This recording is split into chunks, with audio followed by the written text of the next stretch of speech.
مدنی مذاکرہ ہے شریعت کا خزینہ، اخلاق کا تہذیب کا طریقت کا خزینہ۔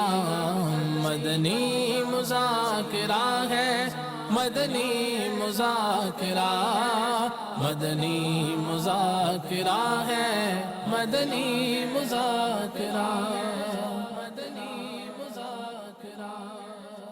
الحمدللہ رب العالمین والصلاة والسلام علی سید المرسلین، اما بعد فاعوذ باللہ من الشیطان الرجیم، بسم اللہ الرحمن الرحیم۔ الصلاة والسلام علیک یا رسول اللہ وعلی آلک واصحابک یا حبیب اللہ۔ الصلاة والسلام علیک یا نبی اللہ وعلی آلک واصحابک یا نور اللہ۔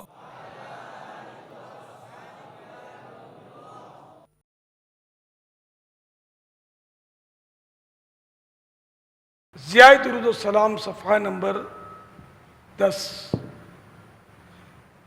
فرمان مصطفیٰ صلی اللہ تعالی علیہ وآلہ وسلم نمبر 34۔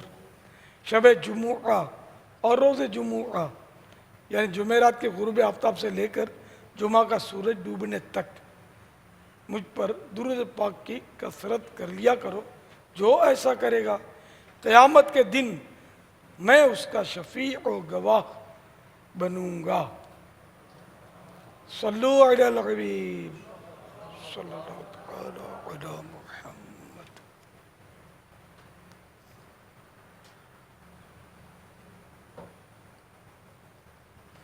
نویت سنت الاعتکاف،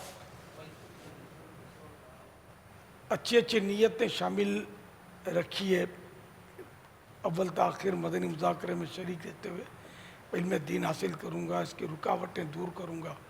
مثلا موبائل فون کو بند رکھوں گا، چیک بھی نہیں کروں گا کہ کس کس کا فون آیا، کس کس کا میسیج آیا۔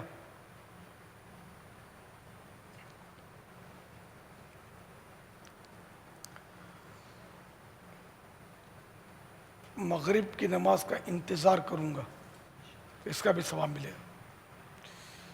آج 1437 ہجری کے رمضان المبارک کا 14واں روزہ ہے۔ بعد نماز عصر عالمی مدنی مرکز فیضان مدینہ میں کثیر عاشقان رمضان جمع ہیں۔ مدنی مذاکرے کا سلسلہ ہے۔ آپ سوالات کیجئے، ہر سوال کا جواب وہ بھی ثواب دے پاؤں یہ ضروری نہیں، بن پڑا تو عرض کرنے کی کوشش کی جائے گی۔ بھول کرتا پائیں فوراً میری اصلاح فرمائیں، مجھے آئیں بائیں شائیں کرتا اپنے موقع پر بلا وجہ اڑتا نہیں، شکریہ کے ساتھ رجوع کرتا پائیں گے انشاءاللہ عز و جل۔ صلو علی الحبیب صلی اللہ تعالی۔ السلام علیکم ورحمۃ اللہ وبرکاتہ۔ وعلیکم السلام ورحمۃ اللہ وبرکاتہ۔ My name is Shariar Hassan Ali. I'm from Madrasatul Madinah, Rotherham in the UK. I would like to ask Amiri Ali Sunnat a question. My clothes are very expensive. The rest of the children's clothes are very cheap. How can I play with these children? کھیلنے کا معیار standard کپڑے تو نہیں ہے، غریبوں کو حقارت سے دیکھنا بھی نہیں چاہیے۔ انہیں عمدہ کپڑے کی وجہ سے جو کپڑے عمدہ پہنے ہوئے نہیں ہیں ان سے کترانا، دور رہنا یہ اچھا نہیں ہے، اس سے ان کی دل آزاری ہوگی۔ رہا کھیل کود تو ظاہر ہے ہم لوگ کھیل کود کے لیے تو پیدا نہیں ہوئے۔ وَمَا خَلَقْتُ الْجِنَّ وَالْإِنسَ إِلَّا لِيَعْبُدُونَ، یہ قرآن کریم میں ارشاد ہے کہ ہم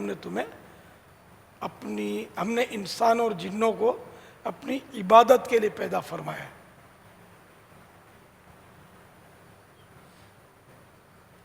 اب بچے ہیں تو ٹھیک ہے وہ تھوڑا بہت کھیلتے ہیں، تو اس طرح کا کھیل کہ جو بے ضرر ہو اور اچھی نیتوں کے ساتھ ہو اور لہو و لعب کے دائرے سے باہر ہو. ویسے تو کھیل بولتے ہی لہو و لعب کو ہے، لیکن بعض اس کی صورتیں جائز بھی ہوتی ہیں. تو اگر ایسا کوئی جائز انداز ہے تو پھر غریبوں سے کترانا یہ اچھی بات نہیں ہے. اور اگر نعوذ باللہ اپنے آپ کو غریب سے بہتر اور اس کو گھٹیا سمجھتا ہے تب تو تکبر ہے. اور حدیث پاک میں کہ جس کے دل میں رائی برابر تکبر ہوگا وہ جنت میں داخل نہ ہوگا. واللہ تعالی اعلم ورسولہ اعلم عز و جل وصلی اللہ تعالی علیہ وآلہ وسلم. صلو علی الحبیب صلی اللہ تعالی علی محمد. میرا نام ہادیہ ہے. میں اب مدرسۃ المدینہ آن لائن پڑھتی ہوں. میرا ملک کا نام آسٹریلیا ہے. امی جان مارے کیا پسند کی چیز نہ لیتے تھے. کیا ہم ابو کو شکایت کر سکتے ہیں؟ امی جان ماریں یا اچھی چیز نہ لے کر دیں تو کیا ابو سے شکایت کر سکتے ہیں؟ پھر ابو کی شکایت امی سے کرنی ہوگی. ابو بھی تو کچھ نہ کچھ، تو ایک دوسرے کی شکایت نہ کی جائے. امی جو دے وہ لے لیا جائے. اگر جو چیز نہیں دیتی تو اس پہ ضد نہ کی جائے. اچھے بچے اس طرح کی چیزوں کے لیے ضد نہیں کرتے اور ابو کی امی سے اور امی کی ابو سے شکایت نہیں کرتے اور گھر کی بات باہر نہیں کرتے. واللہ تعالی اعلم ورسولہ اعلم عز و جل وصلی اللہ تعالی علیہ وآلہ وسلم. صلو علی الحبیب صلی اللہ تعالی علی محمد. پیارے باپا جان، میرا سوال ہے کہ ہم نے جیسا کہ سنا ہے کہ 4 چیزیں ایسی ہیں کہ ان میں ایک برکت ہے، جیسے بارش کا پانی اور شہد اور زیتون کا تیل. تو اسی طرح جو زوجہ ہے اس کو جو مہر دیا ہوتا ہے اس میں بھی برکت ہے. تو کیا ہم یہ جو زوجہ کو مہر دیا یہ ہم ان سے اگر مانگیں تو یہ سوال میں تو نہیں آئے گا کہ جیسے اس کا جواب ارشاد کریں؟ بطور برائے علاج اگر زوجہ سے 2 4 10 روپے مانگ لیے تو یہ ایسا معیوب نہیں ہے، بلکہ وہ بخوشی دے. کیونکہ وہ زوجہ جو وہ شوہر کی صحت میں ظاہر انٹرسٹڈ ہوتی ہے. وہ سارا مہر تو نہیں مانگ رہا، ساری جائیداد تو اس کی نہیں مانگ رہا. تو بعض سوال جو ایسے اس طرح کے ہوتے ہیں نا جن سے مراسم ہوتے ہیں وہ بھی آپ سے مانگ لیتی ہوگی، فرمائش کرتی ہوگی کہ یہ لا دو وہ لا دو. حالانکہ وہ اس کا کوئی حق نہیں بنتا ہوگا کہ اس کو دینا یہ واجب ہو جائے، لیکن وہ مانگتی ہوگی. تو یہ اس طرح کی چھوٹی موٹی چیزیں بعض صورتوں میں چل جاتی ہیں. ان میں شرعاً کوئی حرج نہیں ہوتی، انہیں ذلت نہیں ہوتی. سوال جو منع ہے نا بھیک مانگنا وہ ذلت، اس میں ذلت ہے. اور یہاں مہر کی رقم سے تھوڑا سا حصہ 10 روپے دے دو 15 روپے دے دو تمہارے مہر سے میں علاج کروں گا، تو یہ تو مطلب اس میں کوئی حرج نہیں ہے. علاج وہ ضروری نہیں ہے کہ وہ شوہر ہی کا ہو. کسی بھی بیماری کے لیے یہ لکھا ہے کہ یہ جو انہوں نے سوال میں بتایا، تو مثال کے طور پر زوجہ ہی کو کوئی بیماری ہے اور اس کی بیماری ہی کے لیے جو ہے نا وہ اسی کے تھوڑے سے مہر لے کر، مہر کی تھوڑی سی رقم لے کر اس کے علاج کے لیے بھی ہو سکتا ہے. بچہ بیمار ہے، والدہ بیمار ہے، یعنی کسی بھی بیماری کے لیے مطلقاً لکھا ہے. خاص شوہر کے لیے بھی ضروری نہیں ہے یہ. تو وہ اگر لے بھی رہے تو ہو سکتا ہے کہ اسی پہ خرچ کر رہا ہو، اس کے بچوں پہ خرچ کر رہا ہو، یوں بھی ہو سکتا ہے. میرا نام شمشاد ہے. میں جامع مسجد قبلہ مدینہ میں مسجد بارغان میں پڑھتا ہوں اور میری عمر زیادہ ہونے کی وجہ سے مجھے یہ الفاظ صحیح ادا کرنے میں دشواری پیدا ہوتی ہے، لہٰذا مجھے کوئی آسان سا اس کا آپ طریقہ بتائیے گا۔ میں جامع مسجد قطب مدینہ ملیر میں مدرسہ بالغان میں زیر تعلیم ہوں، اور باقاعدگی سے مدرسہ جو ہے وہ حاضر ہونے کی کوشش کرتا ہوں، لیکن سستی اور مصروفیات کے باعث اکثر جو ہے حاضر نہیں ہو پاتا۔ کوئی ایسا طریقہ بتا دے کہ استقامت حاصل ہو جائے۔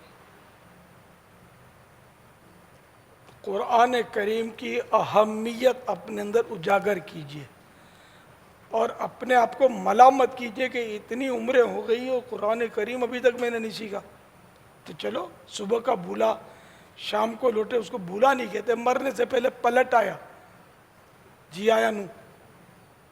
تو اب ہوتا کیا ہے کہ یہ جو پڑھتے ہیں نا مدرسۃ المدینہ برائے بالغان، یہ ہوتا ہے عام طور پہ 40 منٹ کا۔ اب وہاں پڑھیں گے آگے قاعدہ وہیں رکھ دیں گے اور چلے جائیں گے، پھر دوسرے دن آ کر وہیں پڑھیں گے۔ تو وہ کیا 2-3 منٹ کے لیے استاد پڑھائے گا، 4 منٹ کے لیے وہ پڑھائے گا، سبق دے گا۔ اس کے بعد وہ وہاں بیٹھے بیٹھے سبق یاد کرتے ہیں یا باتیں کرتے ہوں گے، کیا کرتے ہوں گے، پھر دوسرے دن آ کر۔ تو اس طرح تو نہیں ہوتا۔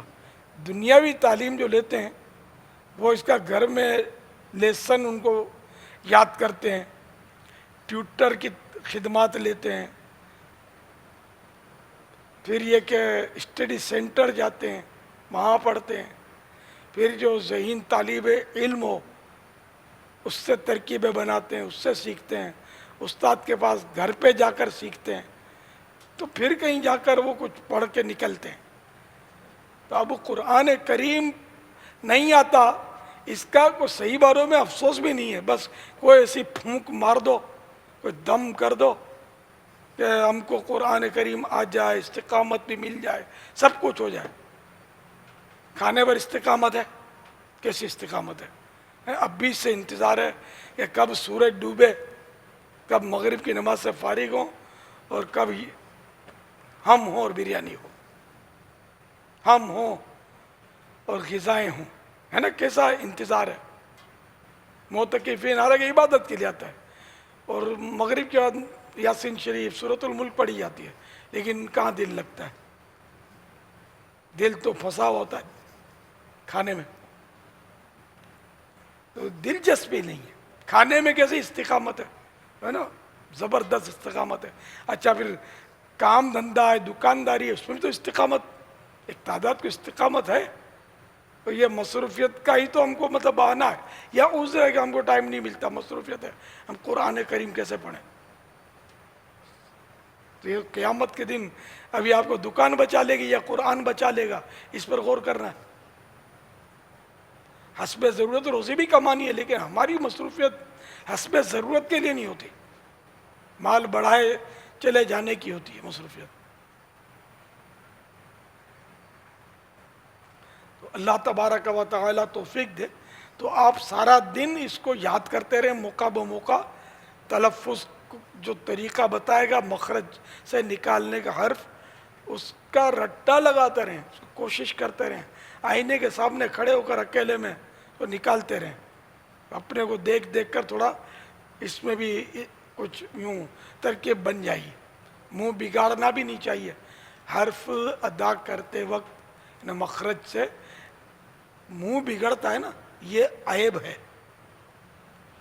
منہ بگڑے بغیر مخرج ادا ہونا چاہیے، جیسے کہ ہاں ہے نا، ہاں کر کے منہ بگاڑا نا، یہ عیب ہے۔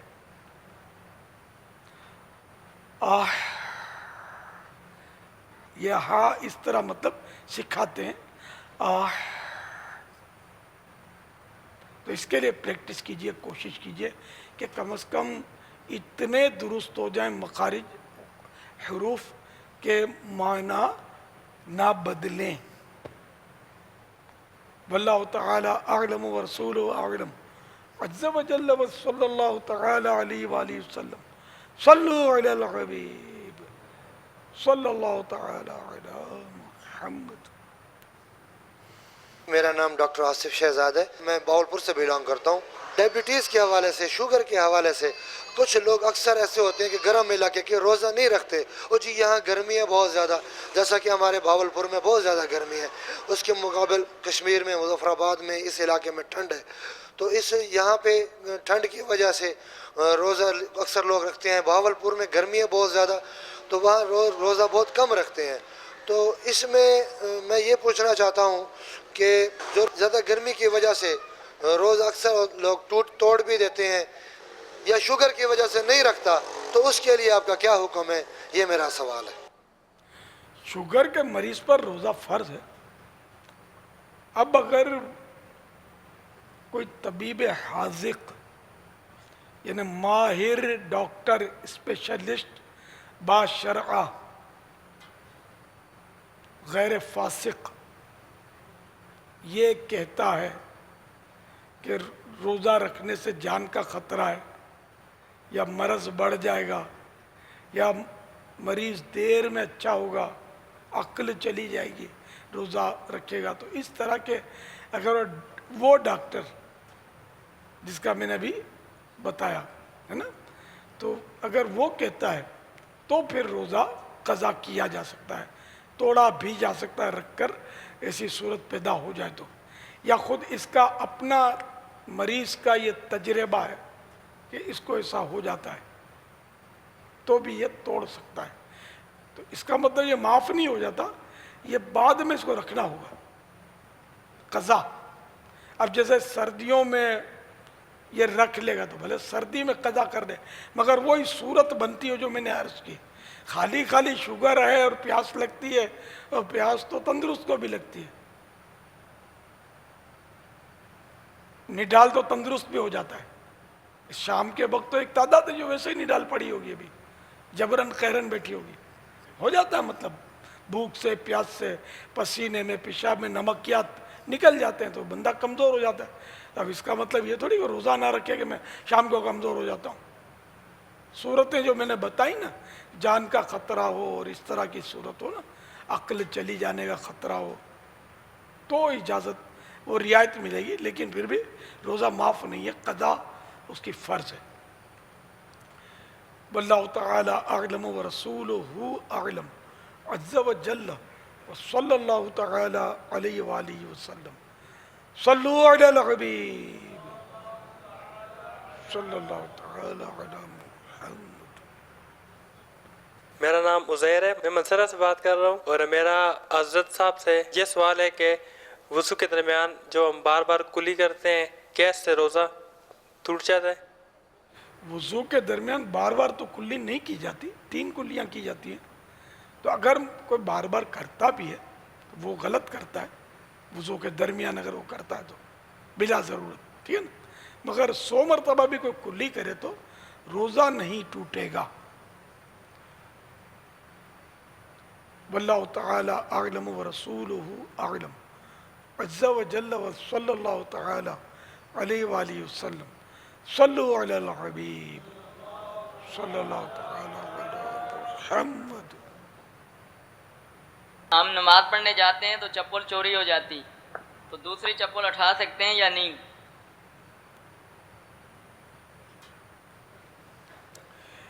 چپل چوری ہو گئی تو آپ دوسرے کی چپل تو نہیں لے سکتے۔ تو اس ضمن میں بہار شریعت جلد 2 صفحہ نمبر 482 یعنی 482 مسئلہ نمبر 40، مجمعوں یا مساجد میں اکثر جوتے بدل جاتے ہیں، ان کو کام میں لانا جائز نہیں۔ ہاں اگر یہ کسی فقیر کو، اگرچہ اپنی اولاد کو تصدق کر دے، پھر وہ اسے ہبہ کر دے تو تصرف میں لا سکتا ہے، یعنی استعمال کر سکتا ہے۔ تو یہاں کا خلاصہ چوری ہونے پر نہیں ہے، یہ عرض کر دوں یہاں تک کا کہ تبدیل ہو جاتے ہیں جوتے، تب بھی اس کو استعمال اس صورت میں ہی کر سکتا ہے جبکہ کسی فقیر کو، چاہے اپنا اولاد ہے، وہ فقیر ہے شرعی طور پر، اس کو دے دیا اور وہ اسے گفٹ کر دے، اب یہ استعمال کر سکتا ہے جس کا جوتا بدل گیا تھا۔ آگے، یا اس کا اچھا جوتا کوئی اٹھا لے گیا اور اپنا خراب چھوڑ گیا، کہ دیکھنے سے معلوم ہوتا ہے اس نے قصدن یعنی جان بوجھ کر ایسا کیا ہے، دھوکے سے نہیں ہوا ہے، تو جب یہ شخص خراب جوڑا اٹھا لایا اس کو پہن سکتا ہے کہ یہ اس کا عوض یعنی بدلہ ہے۔ لیکن یہ بہت مشکل ہے کہ ایسا قرینہ مل جائے کہ یہ شخص اپنا اچھا جوتا لے گیا ہے، میرا اچھا لے کر اپنا خراب یہاں چھوڑ گیا، یہ ہے بہت مشکل۔ خراب بھی بعضوں کا چھوڑتے ہیں تو چوری کا ہی ہوتا ہے، خراب چوری کا لے آئے پھر اور اچھے کے پاس رکھ کر اچھا اٹھا کر لے گئے ملتا جلتا، اور کسی نے پکڑ بھی لیا تو او سوری، او ہاں یہ ارے میں بھول گیا، معاف کیجیے، ویری سوری، تو کوئی کچھ نہیں بولے گا، کہ اپنا اٹھا لے گا خراب کے، اس کو تو کوئی پکڑے گا نہیں، یہ تو اسی نے رکھا ہے کہیں اور سے چرا کے لایا تھا۔ تو ٹیکنیک کرتے ہی طرح طرح کی، تو اس لیے یہ کہ وہ جب یعنی کہ ایسی کوئی صورت ہو تو اجازت ہوگی، اور اگر چوری کر گیا کوئی تب تو دوسرے کا لے ہی نہیں سکتا، یہ خود بھی ظاہر ہے چوری بنے گا، غاصب بنے گا، اس طرح کسی کا اٹھا لے گا، لے جائے گا تو چور بنے گا، کہ چھپا کر کسی کا مال ناحق لینا، یہ چوری کی ڈیفینیشن ہے، تعریف ہے۔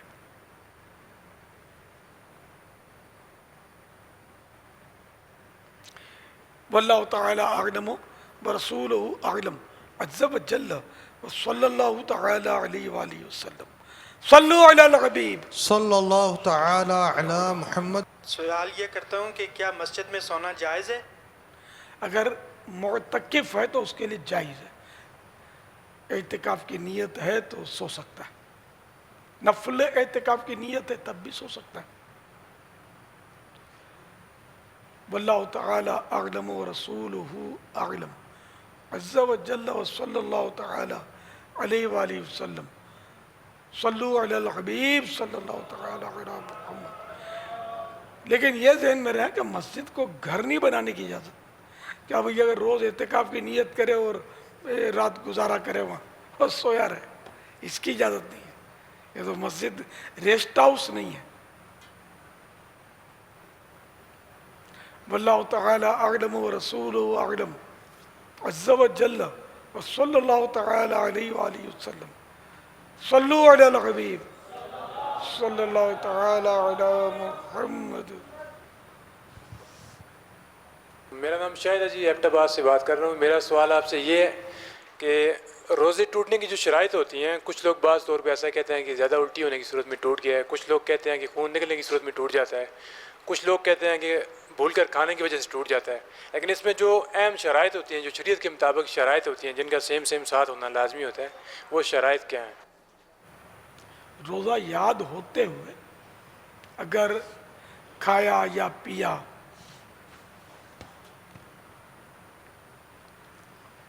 یا جمع کیا تو روزہ ٹوٹ جاتا ہے۔ بھول سے کھانے پینے سے روزہ نہیں ٹوٹتا، خود بخود الٹی آنے سے بھی روزہ نہیں ٹوٹتا۔ واللہ تعالی اعلم ورسولہ اعلم عز وجل وصلی اللہ تعالی علیہ وآلہ وسلم۔ صلو علی الحبیب صلی اللہ تعالی علی محمد۔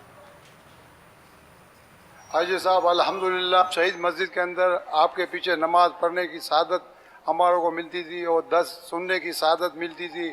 الحمدللہ لوگوں کی اصلاح کی کوشش کرنے کے لیے مدنی چینل کے ذریعے آپ کو ہم دیکھتے ہیں، اور ایک سوال یہ کرنا تھا کہ آپ ہاتھ میں جو پلاسٹک کی گھڑی باندھتے ہو، اس کی کیا حکمت ہے، کیا وجہ ہے؟ کیا مہنگی گھڑی باندھ سکتے ہیں؟ برائے مہربانی اس کا جواب عطا فرمائیے۔ پلاسٹک کی گھڑی ڈیجیٹل، اور اس میں آسانی ہے، میں گھڑی تو بتی والی پہنتا ہوں، اس میں بتی جلتی ہے تو اندھیرے میں بھی ٹائم دیکھنے میں سہولت ہوتی ہے. مجھے یہ پسند ہے، سہولت والی ہے. مہنگی گھڑی بھی پہن سکتے ہیں. اب مہنگی گھڑی پہن کر وہ ڈاکو کو دعوت دینی ہے کہ آجا میں جا رہا ہوں. سادگی کفایت شیاری میں فائدہ ہے. واللہ تعالی اعلم ورسولہ اعلم عز وجل وصلی اللہ تعالی علیہ وآلہ وسلم. صلو علی الحبیب صلی اللہ تعالی علی محمد. میں شاہد محمود اتاری، میرا تعلق کھاریاں مٹھیاں سے ہے. پیارے باپا جان کی بارگاہ میں سوال عرض ہے کہ پیارے باپا جان، ان خوبصورت وادیوں میں مدنی قافلے میں سفر کرنے کی کیا کیا نیتیں ہو سکتی ہیں؟ برائے کرم رہنمائی فرما دیں. السلام علیکم ورحمۃ اللہ وبرکاتہ. وعلیکم السلام ورحمۃ اللہ وبرکاتہ. اب خوبصورت وادیوں میں تو نفس لے جاتا ہے، یا کوئی مشہور جگہ ہو تو وہاں نفس لے جاتا ہے. پہلے جب میں مدنی قافلوں میں خود جاتا تھا وہ اس انداز پہ نہیں ہوتا تھا. وہ قافلہ لے کر ہم جاتے تھے مختلف شہروں پر تو بیان ہوتا تھا. تو دوسرے شہروں میں جاتا تھا نا میں تو کوئی خاص رسپانس نہیں ملتا تھا. جب میں کوئٹہ جاتا تھا نا تو بسیں چلتی تھی. تو اب یہ مجھے سننے نہیں چلتے تھے، کوئٹہ کے کشش میں چلتے تھے. کوئٹہ میں تو کبھی کوئٹہ میں گیا ہوں چند بار، کوئٹہ کے بازار میں آج تک نہیں گیا. سنا ہے کوئٹہ کا بازار جو ہے اس میں بہت کچھ اسمگلنگ کا مال ملتا ہے، یہ سنا ہے، میری اپنی تحقیق نہیں ہے، ذاتی تحقیق نہیں، کبھی گیا نہیں. وہاں بہت یعنی کہ غیر ملکی چیزیں ملتی ہیں، ملتی ہوں گی، سنا بہت ہے تجھے، ہے نا، بہت سنا ہے. تو یہ ہو سکتا ہے کہ وہ بس میں تو میرے ساتھ چلتے ہوں گے، مجھے مائک پر چھوڑ کر پیچھے سے خود سرک جاتے ہوں گے بازاروں کی طرف. خیر بیان تو رات کو ہوتا تھا تو رات کو تو بازار شاید بند ہوتے ہوں گے. تو یوں مطلب کوئٹہ کا ایک نام ہے، پھر لوگ آتے تھے. تو اسی طرح وہ سخت گرمیاں ہو نا تو یہ چترال پہنچیں گے قافلے میں، بہت دور ہے چترال، لیکن وہاں پہنچیں گے، وہاں ٹھنڈک ہوتی ہے. مری کا قافلہ بنانا آسان، کوہ مری اسلام آباد کا بنانا آسان. اچھا باہر شہر والوں کو باب المدینہ کے لیے قافلہ مدنی قافلہ بنانا آسان. اتنے آ رہے ہیں اتنے آ رہے ہیں، اعلانات سن رہے نا. باب المدینہ کی کشش ہے اپنی، بڑا شہر ہے، خوبصورت شہر ہے، روشنیوں کا شہر ہے، بڑی تفریح گاہیں یہاں. تو یہ سارے کو یہاں تھوڑی ابھی اعتکاف کے نام پر ایک تعداد آئی ہوئی ہے، لیکن ایک تعداد اس میں سے رف مٹیریل آتا ہے. جب جال پھینکو تو مچھلیوں کے ساتھ تو کیکڑے بھی آ ہی جاتے ہیں. تو بہرحال یہ کہ اس طرح کے شائقین بھی آ جاتے ہیں. وہاں بولیں گے ہم اعتکاف کے لیے جا رہے ہیں، ماں سے پیسے لیں گے، باپ سے پیسے لیں گے. بعض حرام کھانے کا جن کا ذہن ہوتا ہے اور دوسروں سے سوال کریں گے، ہم جا رہے ہیں اعتکاف کے لیے، فلاں کی زیارت کریں گے، فیضان مدینہ میں اللہ اللہ کریں گے، آپ کو دعا دیں گے. وہ اس طرح وہ ٹکٹیں لے کر بھی یہاں پہنچتے ہوں گے. حالانکہ اعتکاف کرنے کے لیے دوسرے شہر آنے کے لیے کسی سے ٹکٹ کا سوال کرنا یہ حرام، جہنم میں لے جانے والا کام ہے، جائز نہیں ہے. حج کے لیے بھی سوال کرنا حرام ہے کہ مجھے حج کے لیے ٹکٹ دے دو، عمرے کے لیے ٹکٹ دے دو، سوال کرنا حرام کسی سے. لیکن یہ کرتے ہیں، مدینے جانا ہے. یہاں جیسے لاٹری ہو، یہ قرعہ اندازی ہوتی ہے نا، یہ اور چیزیں ہیں، یہ وہ سوال نہیں ہے جو لوگوں سے مانگتے ہیں، مالداروں سے مانگتے ہیں، پارٹیوں سے اس لیے بنا کے رکھتے ہیں کہ یار اپنے کو سال میں ایک بار رمضان وہاں گزارنا ہوتا ہے. تو وہ ایڈی اسے رونی صورت کر کے ترکیب سے مانگتے ہوں گے کہ وہ اگلا بولتا ہوگا یہ ٹکٹ لے، یہ پاکٹ منی بھی لے، جیب خرچی بھی لے، اور یہاں آ کر مفت کا کھاتے ہوں گے. یہاں تو مفت ہی کھاتے ہیں. یہاں بولو کہ لنگر رضویہ میں جمع کراؤ تو نہیں، پھر نہیں دیں گے. جا کے تفریح گاہوں پہ یہ پیسے برباد کرتے ہیں. ایک تو سوال کر کے آئیں گے, پھر جا کر سیر و تفریح کے لیے سمندر پر جائیں گے, ادھر جائیں گے, ادھر جائیں گے, اور مغرب میں کھانے کے ٹائم پہ پہنچ جائیں گے. ابھی آمد و رفت جاری ہوگی, عصر میں پہنچ جاتے ہوں گے, اور دوپہر کا جو وقفہ ہے دن کا اس میں لاپتہ, رات کو سو جاتے ہیں. ایک تعداد ہے جو سو جاتی ہوئے, رات کو سوئے گی اور دن کو گھومے پھرے گی. سب ایسا نہیں کہتا کہ ماشاءاللہ ایک تعداد ہے جو یہاں رہتے ہیں, لیکن کچھ ہیں جو کچھ ہوں گے, پرانا تجربہ مجھے, وہ چلے جاتے ہیں, وہ پورا اعتکاف نہیں کرتے. تو پھر کہنا بھی نہیں چاہیے نا کہ میں 1 مہینے کے اعتکاف کے لیے جا رہا ہوں, میں گھومنے پھرنے جا رہا ہوں اور فیضان مدینہ بھی کھانے پینے کے لیے آنا جانا رکھوں گا. یہ کہے گا تو 1 ٹکا بھی کوئی نہیں, ماں بھی اجازت نہیں دے گی, باپ بھی اجازت نہیں دے گا.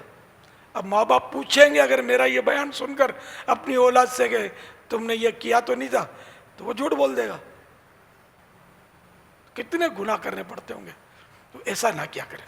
پھر آپ نہیں آیا کریں فیضان مدینہ. آپ کو آنا ہے تو سچ بول کر آئیں, کسی سے سوال کر کے نہیں, پیسے مانگ کر نہیں. ماں باپ سے مانگنے میں حرج نہیں ہے. تو اس طرح مطلب جائز طریقے پر آئیں. یہاں اللہ کے گھر پہ سکون ہے, امن ہے الحمدللہ, اور کتنی عبادتیں کرنے کا موقع ملتا ہے. ان کو چھوڑ کر آپ کو کیا ہو جاتا ہے جو سیر و تفریح کے لیے نکل جاتے ہیں. نہیں یار, ایسا نہیں کیا کریں, بلکہ یہیں رہا کریں. اگر گئے بھی تھے تو اب نہیں جانا ہے, یہیں پڑے رہیں. یہاں الحمدللہ بہت کچھ ملتا ہے سیکھنے کو. سب سمجھ سکتے ہیں, میں نہیں, کوئی بھی ایسا نہیں ہو جو میری باتیں جس کی سمجھ میں نہ آتی ہو, لیکن نفس ہے نا, وہ مطلب دل لگتا نہیں ہے, بس ادھر ادھر دل پھنسا رہتا ہے. دل کو زبردستی مار کر بھی آپ یہاں پڑے رہیں. عالمی مدنی مرکز فیضان مدینہ میں, یا جہاں جہاں ماہانہ پورے ماہ رمضان کا اعتکاف ہو رہا ہے, وہاں شاید وہاں بھی ایسے ہو, اس سے زیادہ ہوتا ہو تو تعجب نہیں ہے. مطلب گھومتے گھامتے ہیں بس. ایسا نہیں کیا کریں. تو اب اگر کھاریاں سے جو سوال تھا, کچھ پتھریلے مقامات دکھا لیکن اس میں سبزہ نظر نہیں آیا مجھے, ہے نا, دور تک نہیں تھا, سبزہ تھا, مجھے تو نظر نہیں آیا. تو ہوگا چلو سبزہ. تو مٹھیاں, کھاریاں کو میں مٹھیاں بولتا ہوں, یہ گجرات میں ہے. تو وہاں بھی خیر جانے میں تو حرج نہیں ہے, مری بھی جا سکتے ہیں ہر جگہ.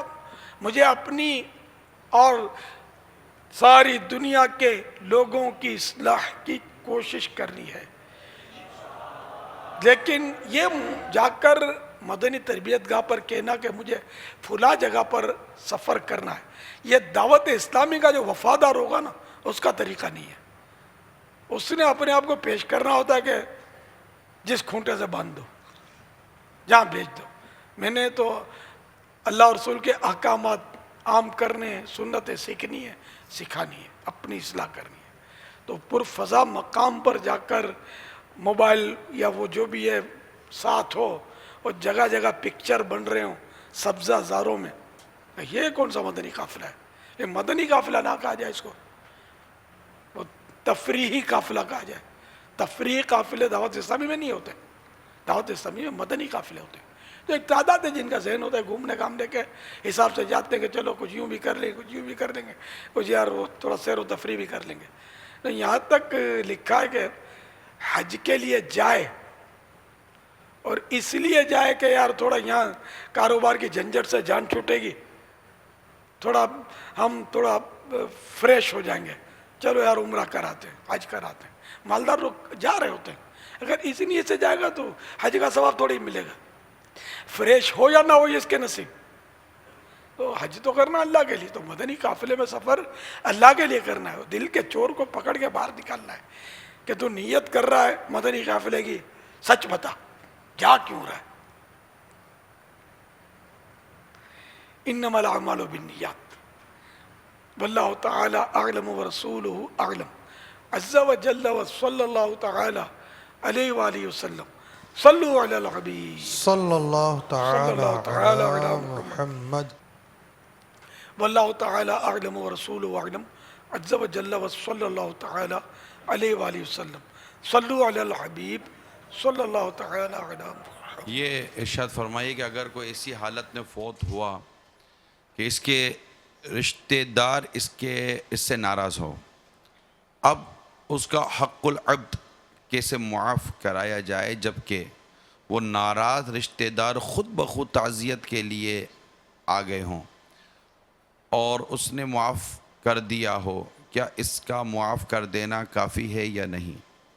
کہاں سنا معاف کرنا؟ ہاں، تو آپ میرے والد صاحب کو معاف کر دیجئے گا، میری ماں کو معاف کر دیجئے گا، میرے بھائی کو معاف کر دیجئے گا، میرے بیٹے کو معاف کر دیجئے گا، تو کیا اب وہ جو انتقال کرنے والا تو بغیر معافی مانگے انتقال کر گیا، تو اگر اس کا حق العبد اسی سے طلب تھا جو ابھی اس کی تعزیت کے لیے آیا ہے، اور اس نے اس کے انتقال کے بعد اگر کہہ دیا کہ ٹھیک ہے میری طرف سے معاف ہے، تو کیا اس کا حق العبد معاف ہو جائے گا؟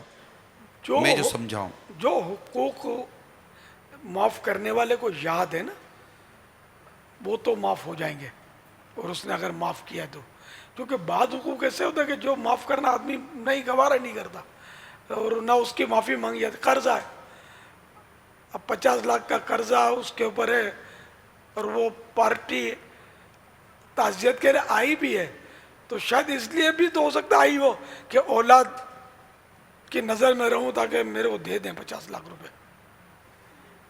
یہ بھی تو ممکن ہے نا. بعض مروت میں بھی تو آتے ہیں نا تعزیت کے لیے کہ نہیں جائیں گے تو لوگ برا بھلا کہیں گے کہ لو ایسی دشمنی بھی کیسی یار کہ اس کے میت میں نہیں آیا، بڑا سنگ دل ہے. تو یوں لوگوں کے شر سے بچنے کے لیے پہنچ گیا اور اندر سے وہ سیٹ نہیں ہے.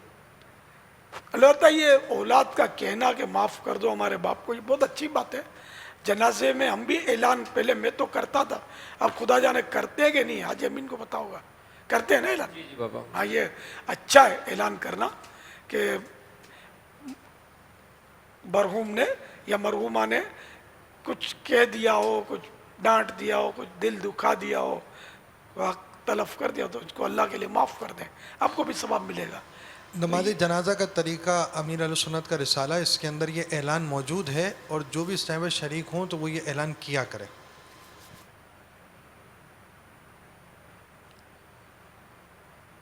اب ہر حق معاف ہو گیا اس کے، اس طرح معافی مانگنے سے یہ فتح رضویہ میں اس کی تفصیل ہے کہ بعض حقوق ایسے ہوتے ہیں کہ جس کو مطلب جیسے وہی کہ آپ چلتے چلتے تھوڑا سا آپ کو ٹچ ہو گئے، ویری سوری، تو وہ بولے نیور مائنڈ.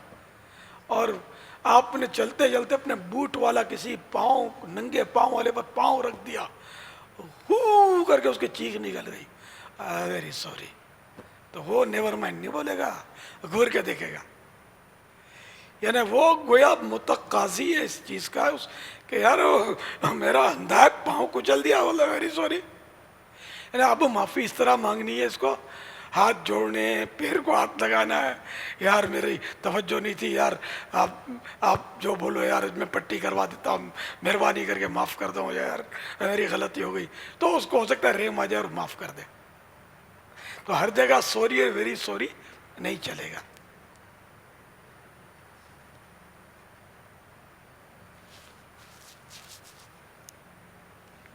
اس حق کا تذکرہ ہو. بعض اوقات یہ ہوتا ہے کہ وہ پڑوس میں جو جھگڑا ہوا تھا اور والد صاحب نے آپ پر جو بس بیچارے فوت ہو گئے، اب سمجھ جائیں جو آپ کے ساتھ سلوک ہوا تھا، معاف کر دیں بیچاروں کو، میرے باپ کو معاف کر دیں، آپ کی مہربانی. تو اس طرح اگر اولاد کرے گی نا تو ہو سکتا ہے کہ اس کا دل پسیج جائے اور معاف کر دے. ایک قرضے کی معافی تو سمجھ میں ذرا بڑا قرضہ ہو تو شاید معاف نہیں کرے گا، وہ تو بھرنا پڑے گا. اور اب تو ترکے میں سے ہی دینا، ترکہ بھی تقسیم کرنا، اس کا تو اسی نے چھوڑا نا مائیت نے، قرضہ تو اس میں زیادہ کیا جائے گا، ادا کر دے اس میں سے. مگر وہ وارثوں کے منہ میں پانی آ رہا ہے نا، اتنی بڑی رقم ہم کیسے دیں؟ یہ بڑا مسئلہ ہی ہے. ترکے میں سے ہی دے اس کو، بے شک قرضہ ادا کرنا پڑے گا، چاہے اپنے پلے سے دے اولاد، ورنہ ترکے میں سے بھی دینا ہوگا. نہ ہو تو اتنا، نہ ہو تو پھر مہلت لے یا کوئی معافی کی صورت کروائے. اگر واقعی فقیر ہو گیا، بالکل کنگال ہو گیا کہ ہم بھر تو نہیں سکتے، میرے باپ پر آسانی ہو جائے گی، آپ کا احسان ہوگا، اللہ نے آپ کو بہت دیا ہے، آپ اگر معاف کر دیں گے. کسی نے مجھے کہا تھا، وہ